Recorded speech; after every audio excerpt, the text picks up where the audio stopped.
So, first came Final Fantasy VII, but I didn't play it at release as it was my first introduction to the series. And by the time I discovered it and finished it, Final Fantasy VIII was practically already coming out. It was the early days of gaming, so I didn't have to wait too long for the ninth entry either. But after that, it became a problem as I still didn't have a PlayStation 2 console to play Final Fantasy X on. So I started looking at what I might have missed over the years before discovering this life-changing series. The answer was my favorite Final Fantasy game still to this day, Final Fantasy VI. After that, I played the fourth one and then finished the main series with Final Fantasy V. The older games still weren't available outside of Japan at that point, so Final Fantasy 1, 2 and 3 would have to wait for a few more years. But as it just so happened, my journey still wasn't finished, as I stumbled upon a game that wasn't so, let's say, user-friendly, and for that reason not talked about much outside of fan sites. I'm of course talking about Final Fantasy Tactics, a game with amazing writing and deep gameplay that manages to do it all by sidelining the visuals.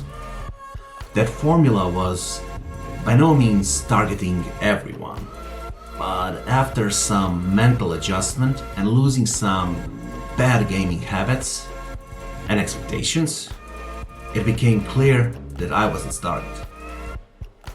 It later led me to Vandal Hearts, Ogre Battle, Fire Emblem, and eventually, more than 20 years later, it will lead me to Unicorn Overlord. So here we are, months after its release, and the hype no longer a factor we have to consider when we talk about it. A time when I can finally say what I truly think about it as a whole experience. Yeah, no change here, it's still a perfect game. So, right off the bat, this game is fantastic. I honestly think I could end it here describing it with only that one word, fantastic, and it would be enough. But first, I owe it an apology. When first announced during one of the Nintendo Directs, I shrugged it off as shovelware. Yeah, the name itself, Unicorn Overlord, seemed like a self-sabotaging joke of a name. At first glance, the graphics reminded me of those old Flash games that filled internet browsers and mobile phones some time ago. I never played a Vanillaware game before this, even though I've been planning on trying 13 Sentinels for some time now. So I didn't have a clue about their pedigree in the industry.